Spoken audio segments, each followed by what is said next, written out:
What up, Mackies and Maniacs? What's going on?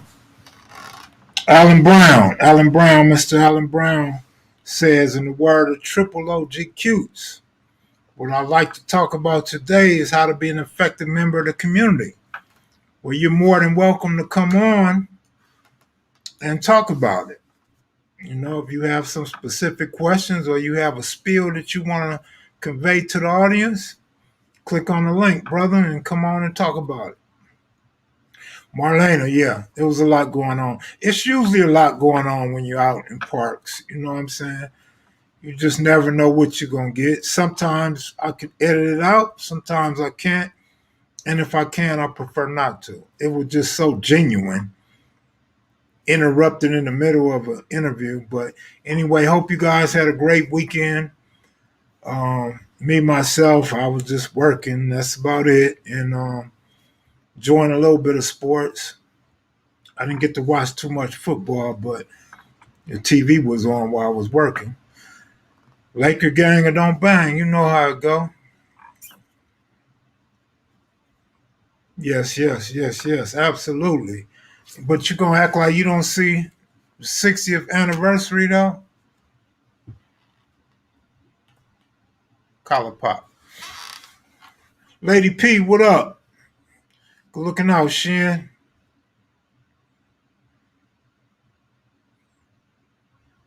I want to give a special shout out to Joe Rocchead, Mr. Rudolph. Today, I don't know if he won, but his team made it to the finals in the Drew League.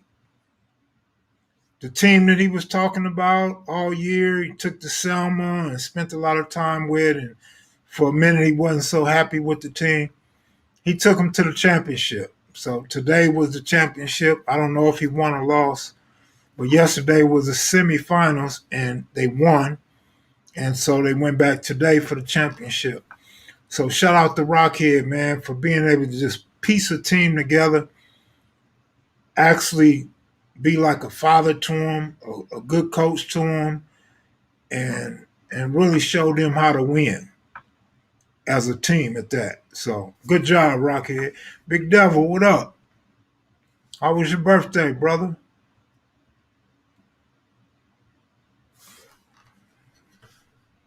Mr. Good, what up? I was looking for your show, man. I didn't see your show.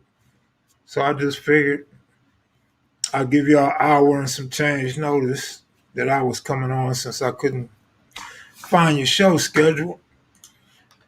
Southside Compton, what up, man? You know what it is. Still hung over. Man, what? Don't let me find out. A guy your size, a black dude, gets hung over. Now, I know the Latinos and white boys your size get hung over, but a black dude, man, I ain't never seen a black dude your size hung over, man. Are you serious? Man, you have to drink a couple fifths to get hung over, brother.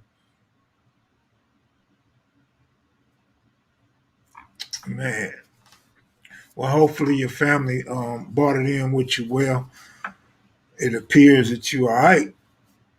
So good to know you all right. Hat Hanger, what's up? Crystal, you was early today. I'm surprised at you. Especially because last night, we was on all night last night, huh? Marcellus, what up? OG can be? You must be an OG Mac head. Miss Reed, boy, you changed your name so much. Jesus Christ.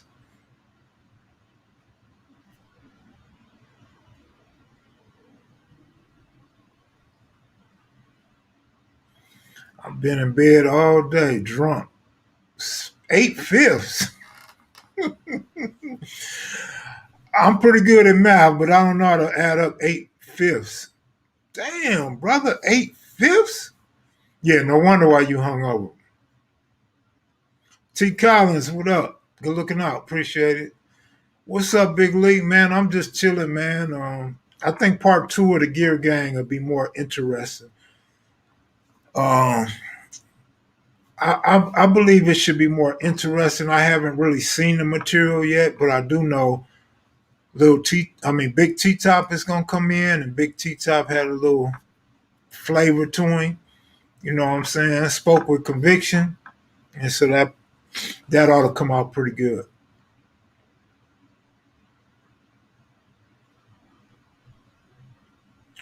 Man, Devil, you supposed to take a Uber, homie. Don't ride home with the homie. He don't know how to turn the lights on. Lucky he had registration and insurance. Hopefully he wasn't drinking. So Kev, can Kim take your pets to the promised land? That's very interesting, and I'm gonna tell you why it's so interesting. Because I picked up my O.J. Simpson Buffalo Bills authentic jersey yesterday, and I love rocking it, despite being a Patriot fan. O.J. came before I was a Patriot fan. Um, well, I think Buffalo is pretty good this year, so I'm not gonna say can, but I'm not gonna say can't. I know last year he looked like a buffoon. He looked horrible last year. The team looked horrible. About 5 players didn't play with us last year because of COVID. Belichick was a different type of coach without Brady. I think he makes the adjustments this year. I think the Patriots will be better. I mean, I know they'll be better than last year, but the Bills may be better than they were last year. So we'll just have to see, Goob. I'm not going to make a prediction on that, but I'm still riding with the Patriots every week. Looking out, Mike.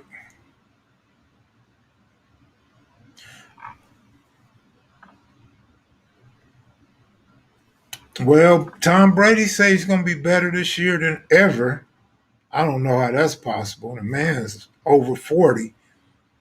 I don't know how he can be better than he's been his previous 20 something years.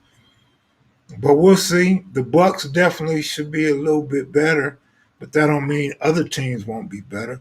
OG Steve, good looking out, man. I appreciate that. The Bills spanked quite a few people in their reign of terror, especially when Bruce Smith was back at defensive end. Yeah, Brady's built different, but that don't mean shit. I mean, come on. Number one, always a threat of catching COVID. Number two, always a threat of an injury, especially at his age. He just had surgery. He's feeling great, but who knows how that could end up. The Bucks could have an injury, holdouts, anything's possible, man. It's not that easy. If it was that easy, man, everybody would just go bet their money on Tampa Bay this year to win it all. Be that simple. Just invest your money for 3 or 4 months, or 4 or 5 months, and you got you some money. So easier said than done, man. It's hard to repeat in any sport. Of course, it's possible. Sometimes they three-peat, but it's hard to repeat because your schedule gets harder, and usually there are injuries over the course of 2 seasons. So we'll see.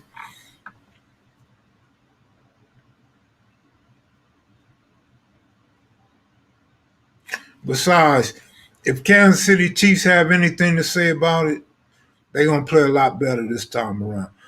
The boy, the whole team got a year under their belt, and they're gonna be hungrier, and they're gonna want revenge. So we'll see what happens. And let Cowboys tell it, man. They're gonna beat y'all if they have to. Because a lot of people saying the Cowboys gonna win it all, man. So we'll see. I'm sure 49er fans feel the same way. Pittsburgh Steelers fans feel the same way. So we'll see, brother. Yeah, what happened to Polana, Crystal? What's Polana? How is she? What's going on? Good looking out, Kincaid. Lakers for sure. Packers NFC this season. All right. Glad to see some people back on the Packers bandwagon because I remember y'all was not treating them so well last couple years. Well, you can't take the Raider fans serious, man. Raider fans just want a good fight. They just want to talk shit. They want to put mascara on their face. They want to put their pom poms in their hand and wear that black and talk a little mess. So you know what you're dealing with when you're dealing with Raider fans, man.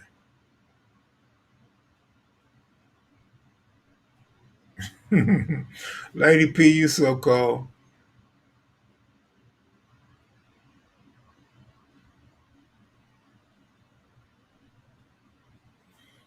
Yeah, a lot of guys don't look old, but we're talking about a 1978 game, and he said they was like 15 and 16 in 78. He said he was born in 62, I believe. So, I mean, do I look that old? I mean, I really don't care if I look young or old, but I got homies that think I use just for men. So obviously they see something in me that they think I should look older and have more grays.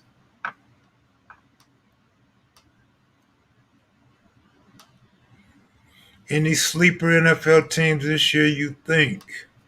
Well, like I said, I didn't get to see a lot of football. I do expect a few teams to come back better. One being the Cowboys, another being the Niners, possibly the Packers. So the sleeper would probably be the New England Patriots or the Buffalo Bills. Them would be the sleepers to me. New England Patriots, Buffalo Bills. Same division. G Miller, what up, Kev? You can't forget about your second best team, Denver Broncos. Well, they had some good players over the years. That's Crazo's team, though.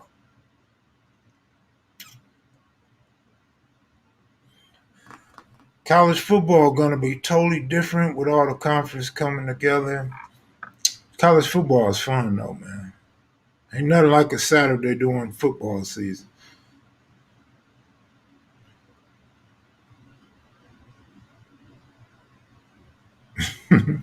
Lady P, cut it out.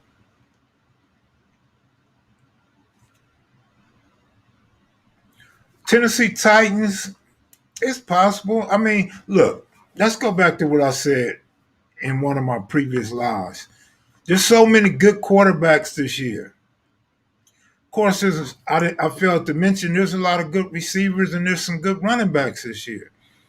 So quarterbacks are going to do real good this year, first string and second string, because there's so many good quarterbacks this season. So anything's possible. The Titans have been good for the last couple of years, so it wouldn't surprise me if they do good. Good coach. The team gets up and play for the coach well. So anything's possible, man. I don't know what's going on with the Dodgers, but the good thing is Atlanta beat San Francisco two in a row as well.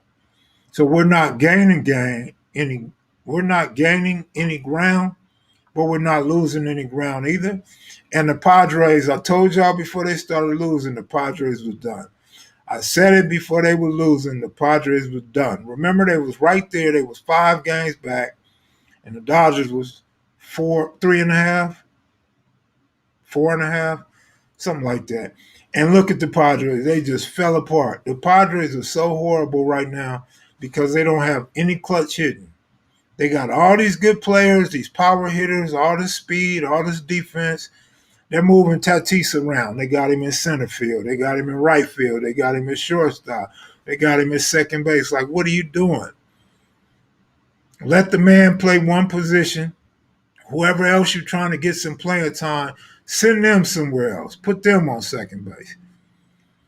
Juggle your lineup to where the guys that are hitting can get some RBIs and generate some runs.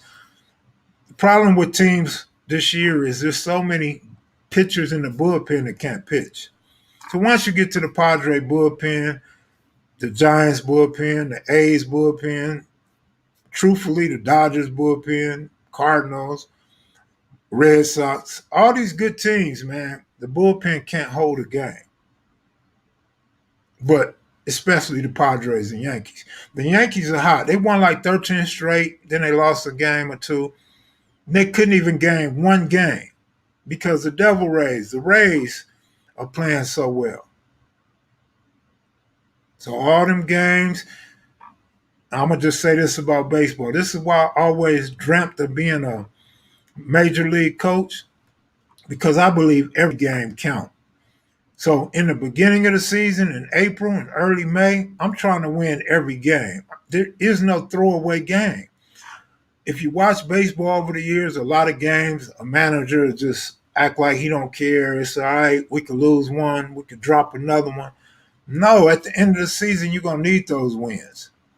And that's what I'm seeing from the Yankees and Padres right now. They need those wins that they should have and could have had earlier in the season.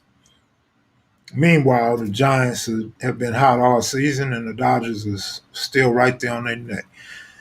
Good looking out, Crystal. You're a little late, but it's all right. Michael Hawkins, what up? You think Gruden done? Come on, man. Gruden was done before they rehired him. Gruden was best served on TV with his show where he's analyzing quarterbacks. That's Gruden's strong point because Gruden knows the game. He knows how to sit there like Donald Trump on Apprentice. They know how to play the game. They know how things are supposed to go. They just can't make it happen themselves. That's how I feel. I thought they just threw away money hiring him. If you go back in time, I was saying they could have hired me for $1 million and saved all the millions. I couldn't do much worse.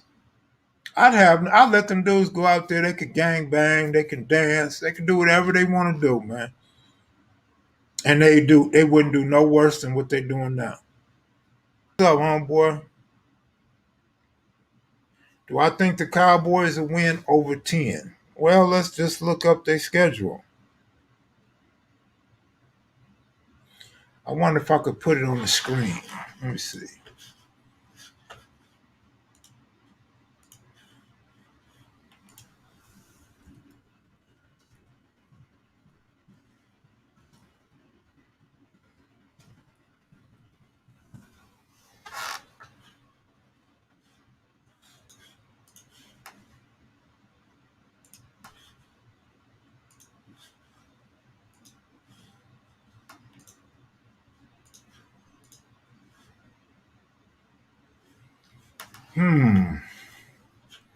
I don't know if you guys can see that.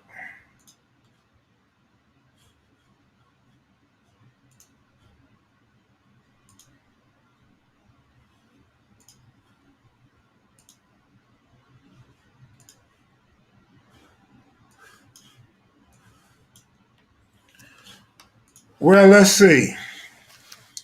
Cowboys at the Bucks, 0-1. Cowboys at the Chargers, 1-1. Eagles at the Cowboys, 2-1. Panthers at the Cowboys, 3-1. Cowboys at the Giants, 4-1. Cowboys at the Patriots, 4-2. Uh, Cowboys at the Vikings, 4-3. Broncos at the Cowboys, 5-3. Falcons and Cowboys, 6-3. Cowboys at the Chiefs, 6-4. Raiders at Cowboys, 7-4. Cowboys at Saints, 7-5. I can't see the other games, man.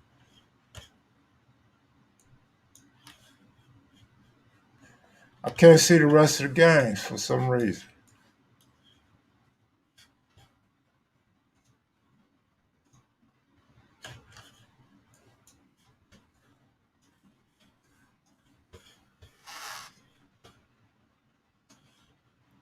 I can't see all the games on my screen for some reason.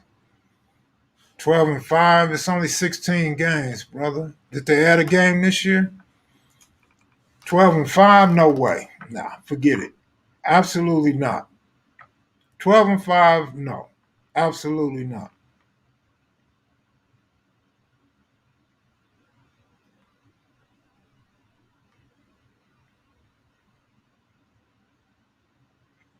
Popcorn, what up, man? Is that right? Is that right, Popcorn? What's your real name, man? I'm curious as to who you are, Popcorn. Big Devil, tell him, Big Devil. It's 17 games this year, 12-5. I doubt that. 11-6.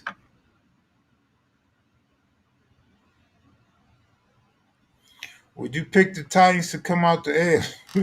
No, I wouldn't. No, absolutely will not.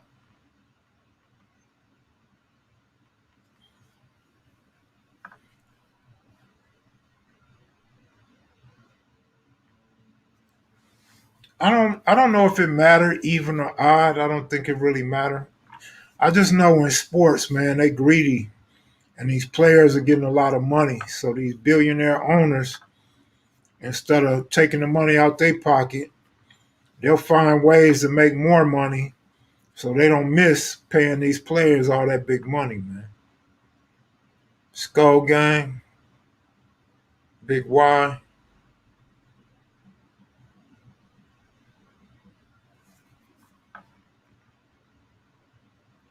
My man said Green Bay Packers, book it.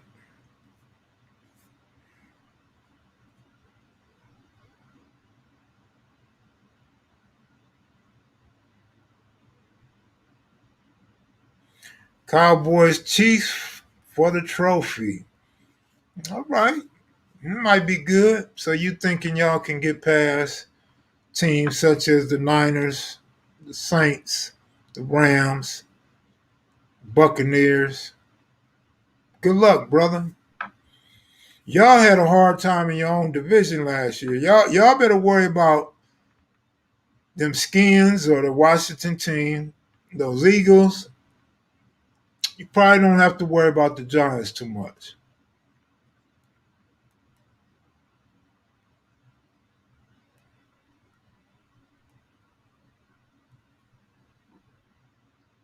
No, no, Crystal, I didn't say that. Crystal, I didn't say that. That was two other guys that said that. I did not say that. I'm the one that said it would be a season in all sports. You got me twisted, Crystal. They ain't got shit. They ain't gonna have shit. I don't know why people keep trying to kiss their ass every time they try to get something. They always trying to download our quarterback. They better worry about if their quarterback gonna stay healthy with his cripple ass, and they running back with his belly button showing and shit. Come on, man. They had the sorriest division in the world last year and couldn't even win it. You know what I mean? Yep, The sorriest. So I don't want to talk about no damn cowgirls. I ain't mad at you. I'll be at But that Pittsburgh and so, Las Vegas Raiders game on the second weekend of September. Though I'll be in Pittsburgh for that game. They so beat us the last four times. that's cool, man. That's cool. Rock, I got a question for you, man. What's the youngest? At what age? What's the youngest do you think a guy could really be cripping in the early '70s?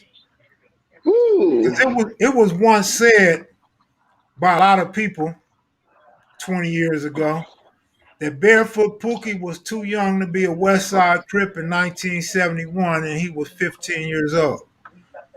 So, so what year is too young to gangbang in 1971 to you? Let me tell you something. When you read people's books, when you listen to people speak, and most people who was born from 62 to 64 has a tendency to saying they were banging or giving a name or put on a neighborhood in 1971, 72, 73. Impossible. Impossible. If that's that true about Barefoot Pookie, how can you be born in 64 and 63 and say in 1971 you was crippin'? In 1972 you was crippin'. That's impossible. So you tell me you was 7, 8, 9 years old banging? At that time, cripping wasn't even popular. It wasn't popular. So y'all go back and read these magazines. Y'all go back and read all these Crips. I ain't gonna say so-called. All these Crips who trying to be more reputable than they can. And for some reason, a lot of gang members feel it's important to say they was banging in 71, 72, 73. But Rebo was a perfect example. He said he didn't turn to become a Crip until later. Yeah. And he still got one of the biggest names around. You know what I mean? You have other guys who said they started in 75, 76, 77, 78, and some reputable guys. It's not what year it's not how early you think you started banging that justify if you're a real Crip or not. But what it is, people are not listening or not paying attention to what they're reading. So I say I was born in 62, and I'm telling you I was banging in 70, 71, 72. I was born in 62, so I was 10 years old when I said I was banging. Impossible. What I've always said was when I ran away at 11, I used to hang with my uncles. My uncles was born in the 50s, and they was with the business. I always hung and run with them, but I wasn't banging. I didn't understand what the heck they was doing. I was in the jungles with one of my uncles, had no idea where I was at. And we had to jump out. He threw me out the back window, jumped in his Chevy. He jumped in the car butt naked, and he had issues with guys over there. I had no idea. Growing up at Oaks Park, we all played baseball at 7, 8, 9, 10, 11, 12 years old. We was baseball players. But we in middle school, as fifth, sixth grade in middle school, in the early 70s, we had to fight because you was another turf. In Whaley, in middle school, you had to really fight. Elementary wasn't that much fighting, although I went to school with the Chisholms, and they knew I was from out of Oaks Park as far as my family. You know what I mean? But for some reason, if y'all research all the books y'all read from every reputable person who wants to be more reputable than they are, and you look at their date of birth,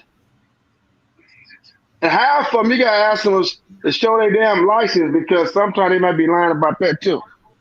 But I mean, just look at it. How can you was born in 62 and say you was put on in 71? How you say you was born in 63 and said you was banging in 71, 72? How can you say you was born in 1964 and said you was banging in 72? It's impossible. It wasn't catchable back then. It was catchable and allowable to guys that was born from 1960 to 1950, 52. Them guys was real gang banging. Them guys was real Crips. But right. I'm a post a comment and then I'm gonna ask you a question. Willie Robinson says I witnessed 12-year-olds banging in 1972. Serious with it. 1972 Crips got on the map without looking back. Let's put into perspective the era.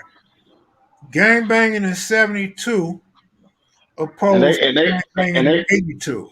and they was 12 years old in 72. That means they was born in 60. Right? So So yeah, what I say? 62 and up. right. I said 62 to 64, you can't say you was banging in 71, 72. Right. He's saying 12 years old. That means they were in 1972 was banging and putting it in. Them was the guys who was born from 1960 and down. Right. I mean, I said that so compared to 72 and 82, man, come on. The Vicentennial era to 82, that's when banging was going to another level. Cripping and gang banging was taken to another level. It wasn't old school. It wasn't all the triple OGs or the guys in 76, damn near 19, 20 years old. You get what I'm saying? It was a new generation came in and started banging. 82, you looking right after the Sherman era. You look at the beginning of the crack cocaine era. I mean, you can't compare them because you had a whole different personality. You had a whole different get down. I'm just wondering, in 1972, let's go to Willie's statement. You start banging in 1972, a Crip, and you helped put Crippin' on the map. In 1972, that means you going up against people like Tookie and Jamel and Raymond Washington, and you 12 years old, and these dudes are 19 years old. Was you really gang banging, or was it a fad that you wanted to become a part of, or you was looking at and thought it was cool? Because they really wasn't doing a whole lot of killing in, They weren't. and them dudes was smoking all kind of. They was taking all kind of pills. Don't tell me you was a 12-year-old black Crip hanging out with grown men taking And pills, sniffing glue and paint and sniffing cannabinol. paint, yeah, all of that. And I, I'm not saying it's impossible, but you can't really be no hardcore Crip helping put Crip on the map in '70. and then let me show you something else with that 72 thing. And you was born in 60. You 12 years. You said you at 12 years old. You and other guys was putting it down. At that time of in that stage of lives for that age, parents was more stricter. Parents are a little bit more tighter. Families So was more together. families, a lot of 12-year-olds wasn't running the streets back then. That's my To be point. honest, I ran away when I was 11. That's why I was in the street, burglarizing and everything. And I'm a 62 baby. You get what I'm saying? But a lot of guys, unless you had a fucked up household, was very rare back then. You get what I'm saying? Very rare. A lot of young dudes wasn't running the streets or doing what the fuck they want to do at 12 years old and 72. I'm thinking in my mindset. I'm thinking Tookie's on swole, Jamel's on swole, grown men or men AC Baba Louie in them age was looking up to Raymond Washington and Victor Adams. So you a 12-year-old, and here you got guys 17 years old looking up to them. Honcho, born in 55, would be 17 in 72. He said he was a baby Crip. So what Hmm. was a 12-year-old in 1972 if Honcho was a baby Crip? That's my point. I don't see That's it personally. that's Now, that that's scared. That's my point. My thing is you don't have to create a window of anything to represent who you are. And I think a lot of people are getting caught up in the myth of wanting to say and believing to say they started banging early on in the conception of this cripping, rather than saying, you know what, this is when I did. Like I told people most of my shit. I went to jail at 11, 12 years old. And I was just a kid from Oaks Park businessman with my uncles and cousins. But I wasn't with it. You know what I mean? Like I said, King Rap, my homeboy King Rap from Park Village, threw me over a fence one day and told me go do this. My uncle, I rode with him a few times and he did some stupid shit. But I was just looking, more so participate. My thing, I fought every day, but I didn't get my name until I went through the system. Till I went to juvenile hall and all the youth authorities. I became that monster behind the wall. You know what I mean? And I laugh at it because even when I got out in '92, I was so fascinated what I learned in 4800 with my young homies. Then I got caught up in drive-by shootings and other shit. I was trying to live their shit because I had no name on the street other than my name or what I represent and where I was from. You get what I'm saying? And Yeah. it's okay. That's why I always told you in 76, 77, when guys was coming to youth authority in 77, 76, 77, 78, they was 100% disrespected by them older guys. You get what I'm saying? By them same older guys who's from 5 to 10 years older than us. Bicentennial ass nigga. And they said it with an attitude like a disrespect. They disrespected. Niggas went to wife for killing somebody. Bicentennial ass nigga. So again, it goes back to what you saying. So you telling me you was 12 years old in 1972 and them 7, 15, 17, and 20 year olds accepted you? And they grown ass men? Man, ain't that crazy? That's a crazy reality. Yeah. But again, people. So let me ask you a question though. I didn't mean to cut you off, but I don't want to get. Go ahead. So you go to jail, 10, 11 years old, juvenile hall. You born in 62, so we talking 72, 73. How many Crips was in there when you went to juvenile hall the first time? None. None. It was a couple older cats from LA, but I didn't have a relationship with LA back then. As far as Compton, none. Right. And they were older than you, I'm assuming. They was all, I'm like 11 and 12. Like I met Batman from East Coast, and they had to, I was fighting so much, and I got kicked out of Central and fighting so much in Los Padrinos. I met Batman when he was in YTS, and I was in K&L unit with the minors.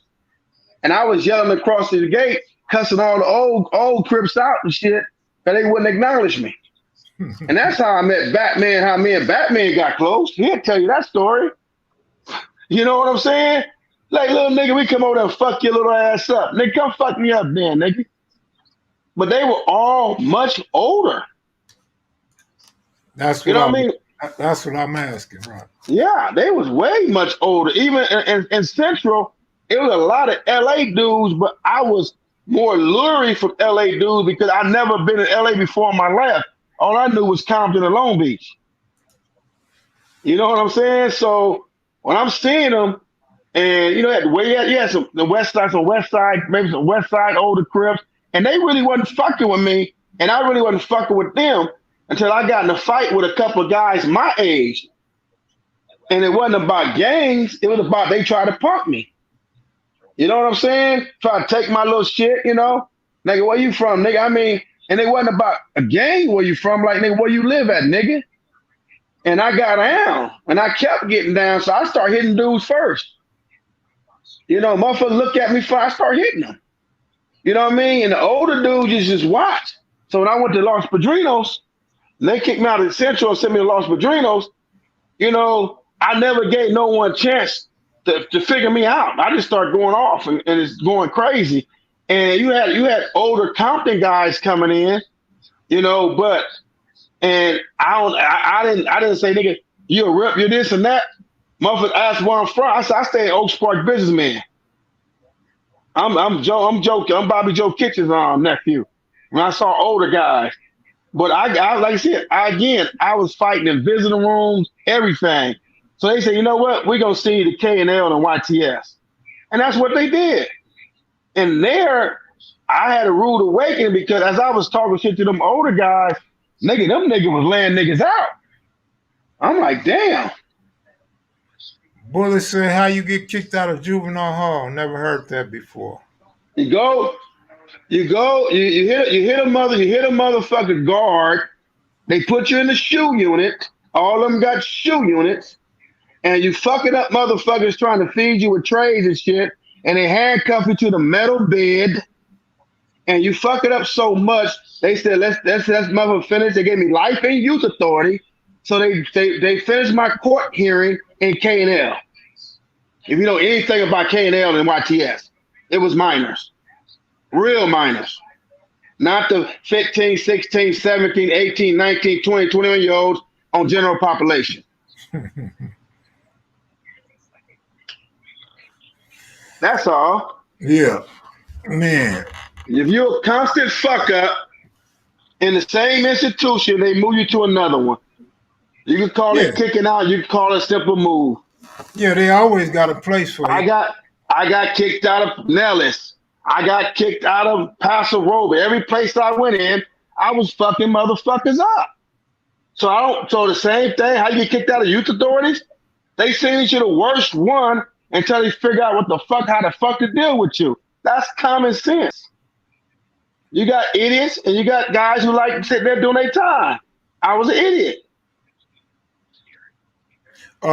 Big Ken said, "What up, Rockhead?" What's up, big dog? Rockhead is bombing a Kev Mac interview. Oh, they saw you walking up in the gear game interview. Uh, Somebody said it looked like you was walking across the yard. I know.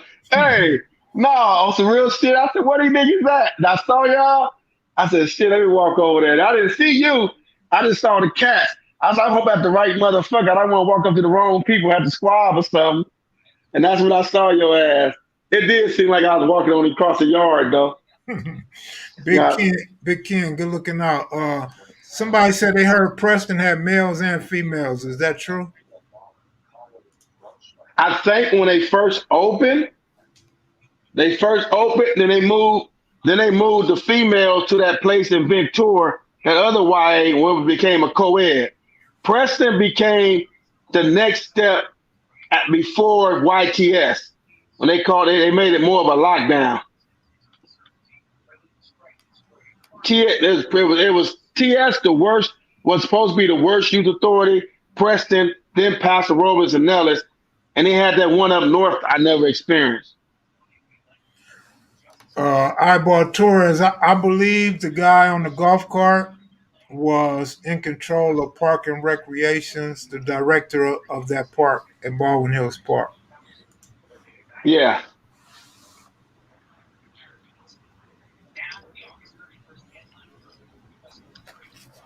I mean, what do the audience feel about a guy said he was born in 62, 63, 64, and said he was crippling in 71 or They didn't. 72? A few people just agreed that that was too early, but no real comments. Oh. No, but I just think, of course, me being young, I wasn't there, but logically thinking, 72 and 82 would be a big difference because once 82 comes, I mean, it's Crips done spread it everywhere. Now we all Mm-hmm. got big brothers and big cousins and uncles that gang bang. So it's more attractive to us and we're more Mm-hmm. closer to it. And now we understand it because now it's on the news all the time. Now it's in our junior high schools and high schools now. And we The get it. 80s, the 80s brought it to a whole nother level. It became a fad. That's when people start really understanding money. You get what I'm saying? Not that four finger nickel bag in the 70s. They start really understanding money. Um, Again, you have more relatives, more family members participating in. Get what I'm saying? Can you hear me? Yeah, I hear you. Hello? Yeah, I hear you. Hold on, I can't hear you. Hold on. I don't know why my earpiece not working. Yeah, Ventura's the school where all the women was at. Hold on, let me see something. Okay. Slick, what's up, man? Hold on, I'm trying to see something. Hold on, man. Hey, somebody left a comment for me today telling me I should interview Kenzo from Campanella. And I get so tired of people telling me who I should interview before they type it into their Google. Kenzo was already on an interview with you. Now, what was you saying, Rockhead? Now I was saying in the 80s, you had a combination of a lot of things going on. You had the drug rather than a nickel bag with four fingers from a weed sack to Sherman and motherfuckers working that in the late 70s. And then you have crack cocaine starting to penetrate in 82. It became a different kind of gang mentality. But I think from 78 to 85, you have more family members starting to represent their neighborhoods, brothers, cousins, sisters. really that homeboy group, that homeboy clique, more so than back in 72. 72, you had your core.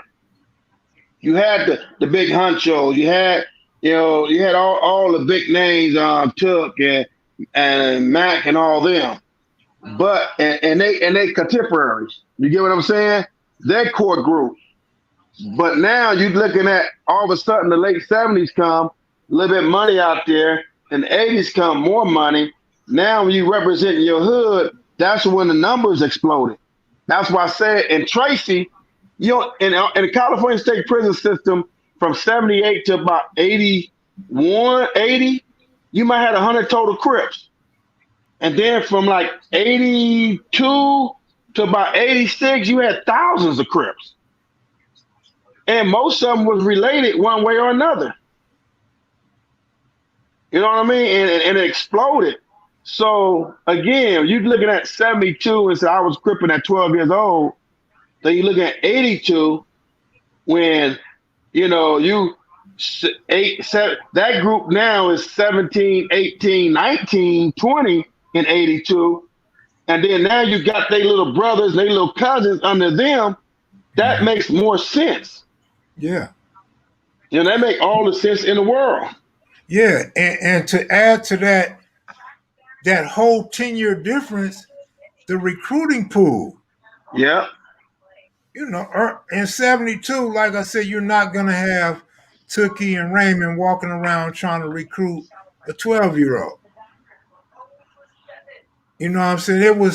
It was a different ball game. They going to the skating rings to fight. They carrying shotguns, Saturday night specials.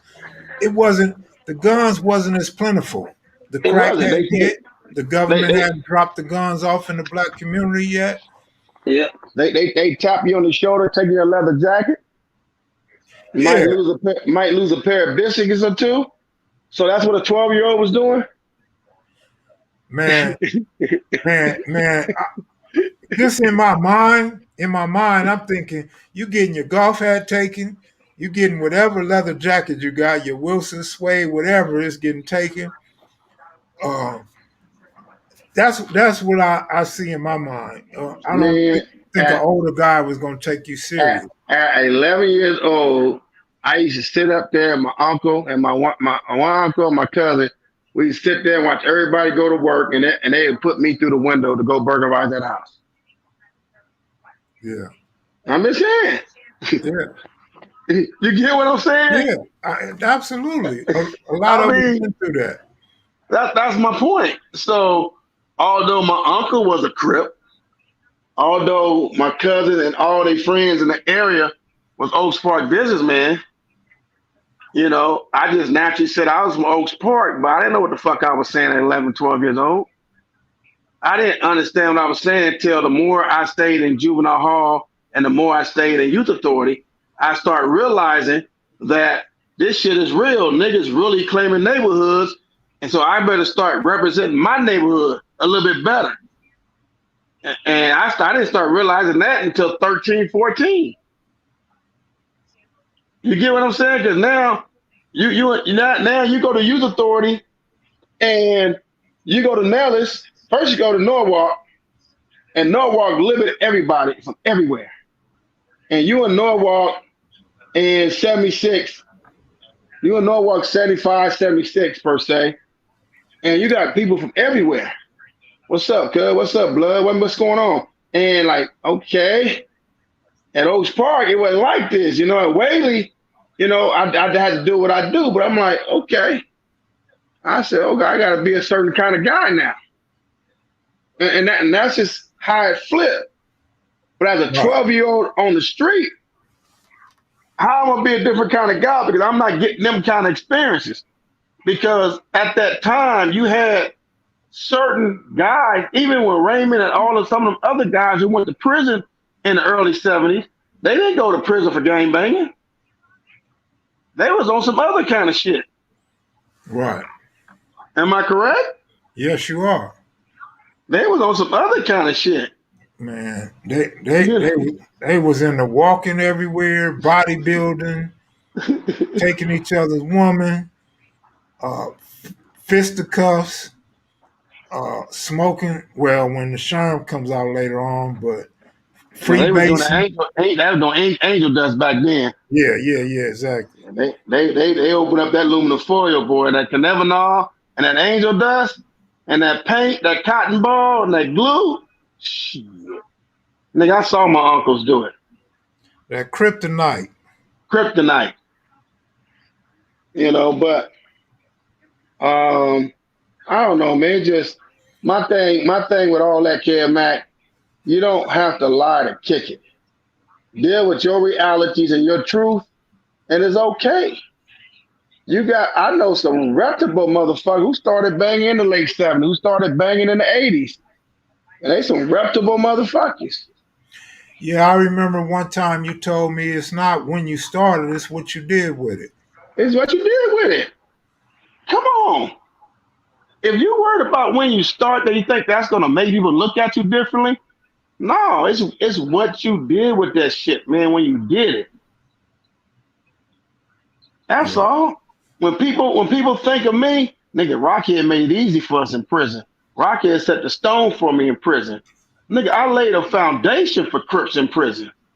Shit, even before I was CCO, I was the first young renegade who rebelled against everything in prison. You know what I mean? I ain't never bragged about y'all was that motherfucker on the street. When I got out, I became that motherfucker on the street. Without a fact. But my name really was built behind that wall. And I'm cool with that. What was that, Kev? Damn, I'm sitting here talking. So Willie Robinson said the reason why Crips grew so much is because Crips allow young guys to be a part of their gang when the older gangs such as businessmen, pueblos, etc. did not. That was the difference. I absolutely agree. I'm just saying this. And I'm not saying I'm right, but I'm saying this. In 69, right? 69 to 72, I don't think that these older guys were so quick to let younger guys be a part of this. Because, as Munson said, and several others have stated in the past, older guys wasn't trying to run with no little kids. They wasn't trying to let kids be a part of what they was a part of. You got to remember, if you got any older brothers, older brother didn't want the little brother around because you was going to tell on them. The sisters didn't want you around because you're going to tell on them when they having boys coming over and going through the back door and through the windows, stealing mama's alcohol and stuff like that. So, and this is what I was trying to convey to you guys when I was explaining the Rocchead. 10 years later is different because now everybody now know what Crip was and what this fad was and gang banging in Los Angeles was really about. And now you got not just the people out of high school and in high school. Now you got the junior high school. Now you got the fifth and sixth graders. Because now as you grow, you're having little brothers born, little sisters born, nephews born. Now your brothers and sisters are having kids. And so not only did the Crips begin to grow, the black population grew in South Los Angeles and Compton back then. You got to remember, and I'll let you speak. You got to remember when you go back to the 60s, it was a lot of white folks. And you can see that in interviews, Italians, Irish. There was a lot of other, light-skinned people that was in LA and Compton back then. The Butchers come up out of Compton. A lot of politicians came off the east side and out of Compton. So before white flight had happened, it wasn't a lot of black people. So as the Crips come in and the Black Panthers and all that die out, those gangs that you mentioned, the Pueblos, the businessmen and all of that, as they die out, now the Crips become popular. And then the Bloods, Pyrus become popular. So I think it's a big difference. Like when you say that was a difference, I think this was a big difference as well. I mean, even as fathers and as mothers in the 80s, most gangsters, they was beating their son down to be tough like them. They thought it was conditioning them and preparing them to be like them. Then when you go to jail, most mothers was dressing them like they thought we were dressed, or they felt to dress them the same way your daddy was dressed. You know what I mean? When you see these got little kids, 3, 4, 5, 6 years old with creased pants, with their hats on, with their shirts on. I mean, we started conditioning our kids to be that gangbanger or that gangster. Yeah. You know what I mean? So it became bigger. Well, here go the thing. See, when Rocchead opened up, he was talking about comprehension. When you guys read magazines, when you guys read books, when you watch documentaries and interviews, you have to pay attention. You have to catch the intricate details to understand the story in which you're hearing or reading. I said 1972, and then I made reference to 1982. 10 years later, there's more generations in between the 72 and 82. So you're talking about Tookie and Monster Cody. Well, Raymond Washington got out of prison in 75. Tookie was in Compton. Tookie went to Compton and didn't come back to Compton after 75. So now you're talking about a Monster Cody in that next generation that I was speaking of, which is 3 years later or more. And the fact that Monster had older brothers as well, like I said, it gets handed down to you. And now you're talking about a 13-year-old guy, at least 13, probably 14, over there hanging with Tookie. There's a big difference because now in Compton and South LA, on the west side, east side, especially the east side, dudes are coming up gangbanging now. It's a totally different era from 72. And then Monster did not say he's fucking with Tookie in 72. Monster was born in 63. Yeah. He was born in 63. When he started interacting as Monster from 8 Tray or Monster get ready to turn 8 Tray, that was more in 76, 77. So now you're not looking at a 12-year-old mess fucking with a 19-year-old. You're looking at what, a 16, 15, 16-year-old interacting with an older guy. I mean, again, you really have to read, look, and pay attention. You know what I mean? Because again, when you mentioned what Monster said, if you really listen to him and you deal with his age, him and Tookie did not really interact until the middle 70s or a little later. Not when he was 10 years old in 72. I mean, 9 years old. I mean, he wasn't talking about that when he was going by Cute's place and stuff. He wasn't talking. He was talking about when he was already conditioned as a young man to be that thug life, that gangster life. Yeah. So you look at a 15, 16-year-old, not a 10 or 9 or 10-year-old. And let me add to that. When he talks about being in the car with Raymond and Tookie, they had him hold the gun. So that lets you know he wasn't no hardcore gang member. He wasn't out there putting in no work. He had to hold the gun.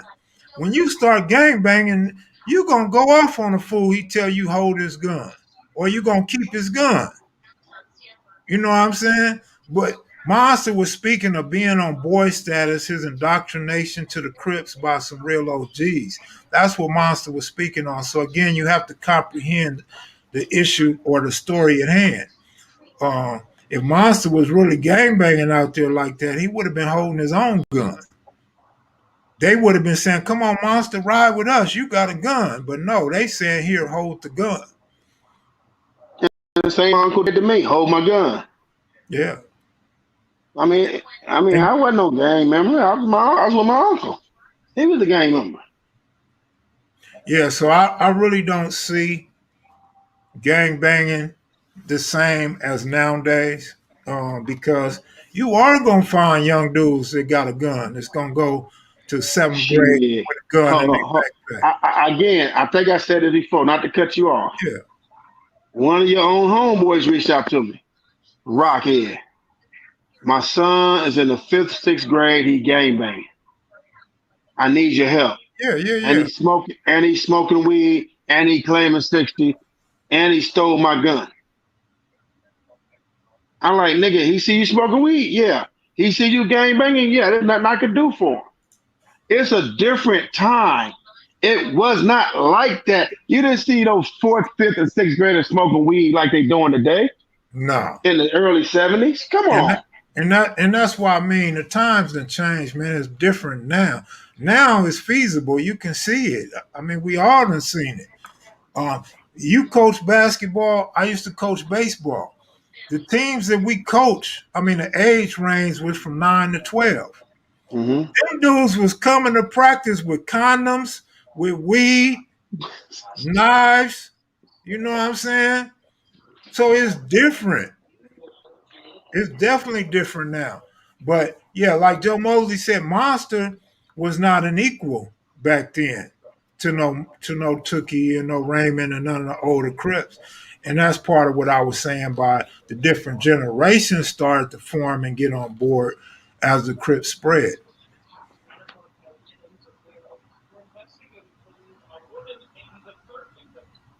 And to the guy that said Monster said he had two bodies, then we could say anything. I'm not going to dispute how many bodies he had, but what bodies are he counting? You know what I mean? Was he just there? Was he with the shooter, the stabber? You know what I'm saying? And then look at this. He had two bodies then, right? Two bodies as a juvenile, little kid. He got two bodies, but he wasn't in jail. He didn't get caught for murder. But then he couldn't stay out of jail the rest of his life for little simple cases. So you do the math. I'm just saying, you're not getting caught for murders, but you're going to jail for robbery, burglary, threatening people. What if Monster was here? Monster would probably say something like this. Well, what happened? Did he become? Did he go from being a smart criminal to a dumb criminal? What happened? So that's Monster's story, man. I can't dispute his story, but I can take it and assess it. Which anytime we publicly speak on something, you're gonna face people that's gonna either scrutinize or try to break down the story in which you put out there. Good looking out, introvert. That's what I am. I'm an introvert too, brother. I like that cap though. Shanika, what you got going on tonight? What you shaking tonight, girl?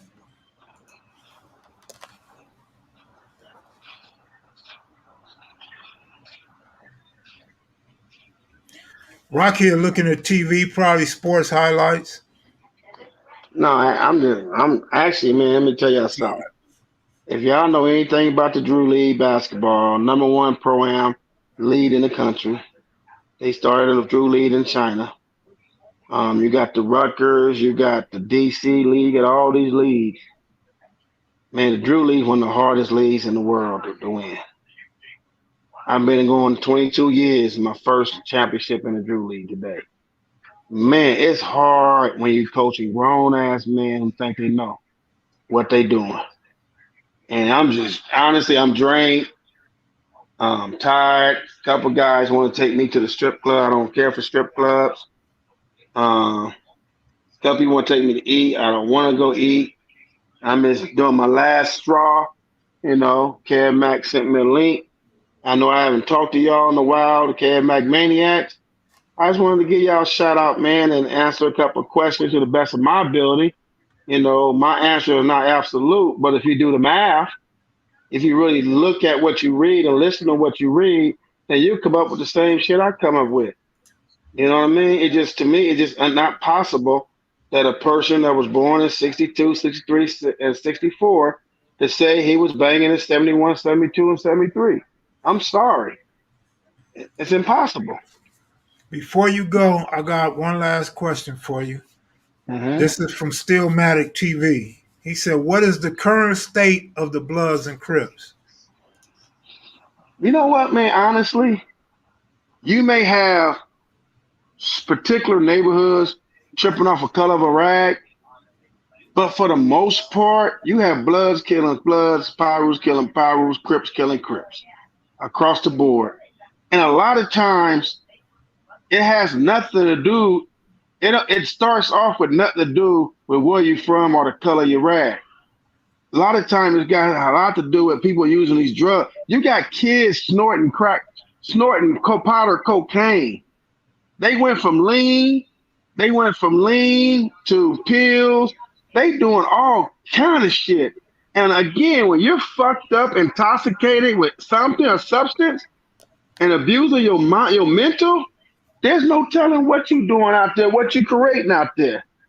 So you have a lot of issues out there, but I think they more impersonal. I think they more individual that eventually hoods get pulled into them. But it's not what it used to be to me. Right. So we got to cut like 60 players by tomorrow. Tuesday, I don't know. That's a lot of players. Hey, I'm gonna go ahead and go, Rock. Thanks for joining me, man. You need to come back on one day this week, man. We could turn up. Let me know, man. I come up the Maniacs, man. What's going on, Kev Mac Maniacs? Nigga, stay tuned, man. My boy be doing the damn thing. You know that. He got some more treats for y'all coming up soon. I just need y'all to continue supporting them, man. Continue getting behind them. Don't get caught up in the myth. Everybody want to create their own pod service and shit now. Everybody want to be gangster gang experts and all that shit now. But this Kev Mac content is you can't get it nowhere else. Let me be honest. Can't get it nowhere else. Some good shit, some powerful shit. Between him and Shawnee Mac, they do their homework. They find articles. They concise on the topics they fuck with. And they got good guys like me, talking and you got to support a brother, man, who really want to get a message across. See what it is, you got to understand, Maniacs. A lot of time we talk about gangs and sometimes sports and other stuff. The gang stuff is history. It's about education. And now it's to a point we try and get to the finer points of it to get clarity why things happen the way they happen. And no one could do it better than Kev Mac to me. I'm not shitting on nobody else, but I fucks with Kev Mac. But again, man, just take the information, man, and look at it, through your eyes. If you never experienced any of these things, you never seen any of these things, and you new to this, just listen. Listen, do your own homework, study. And then when you get back on one day, ask the real question. But study this shit. If you're really into this, you really want to know what made me tick, want to make me know what made me became so angry and others like me, just go deep into your homework. Like someone said, oh, man, who get kicked out of juvenile hall? You get transferred from one to the other if you're causing too many problems. That's a simple shit. I may say kicked out, but they transferred me. What is being transferred? From an institution to another institution. I mean, we look for shit to pick on, but I'm going to say it to you again. If you was not there with me, there's a lot of motherfuckers that was there with me. A lot. You don't see them coming on this show saying anything. That's all I'm saying. But I'm no bigger than no one else. I could bleed like you could bleed. I'm no better than nobody else, but my passion and my love for change and education, you could never take from me. Yeah. You cannot take from me. Yeah, I give you that, Rocchead. So y'all enjoy yourselves. Yeah. Kev Mac, got love for you, boy. Do your thing. My Yankees making moves right now. That's my baseball team, the Yankees. They winning, but they ain't making no moves. They gonna make the playoffs, right? They might, but Tampa Bay won't lose, so the Yankees ain't gained no ground in all them games they just won. So how many games they behind? I have to look it up, but they not up at the top. Hold on, Kev Mac. That's baseball is what Yankees. You do. No, now see what I'm saying, Kev Mac Maniacs. He ain't doing his homework. He ain't doing his homework. Kev Mac Video Maniacs. Kev Mac ain't doing his homework. When someone get on his line, they 6 games back. If someone get on his line and ask a baseball question, American League wild card. He shouldn't be Googling on his phone. He should have that. Y'all get what I'm saying, Maniac? He should Yeah, have that. y'all He's a might get a baseball wild card. guru. Y'all Look might at get a wild card. he's a baseball guru. But I'm not checking standings. I'm just watching the Dodgers and Giants right now. Okay. Okay, y'all see that bell out, Maniacs? He's supposed to answer that question without Googling. See, Rock, Because I'm just not worried about no other teams right now. I'm just worried about the Dodgers getting in first place, man. all I care about the Yankees in That's right. baseball. Pittsburgh Steelers in football. Basketball, I got too many kids play for too many colleges. I love all the schools they at. Lakers, because of LeBron James, love the Lakers now. Never cared about them for years. But since LeBron there, I got my Lakers. I mean, what can I say? I see the shirt you got on. I saw the pretty shirt you got on. I ain't gonna wear no Lakers stuff though. What? I don't know. I'm bullshit. You was partners Only with Kobe, and you're not gonna hold on. represent? I only wear Steelers or ICANN shirts. Period. I'm gonna give me an I cannot shirt. I cannot Why stand. would you, why I why would you cannot. do I cannot? I cannot stand fraudulent YouTubers. Oh yes, I like that one too. All right, man. Let You me give take me it some easy, rest. brother. Hit me up. All right, brother. Y'all Thanks. have a nice one, Maniacs. All right. Man, Rocchead gave me a cool little plug there. Appreciate it. So, hey, y'all, again, hopefully y'all had a great weekend. Hopefully y'all have enjoyed the rest of your night. I'm about to get out of here. I'm going to try to bring Rocchead on again this week. Y'all take it easy. Good looking out, moderators. Thanks for the super chats. Appreciate you guys. Salute.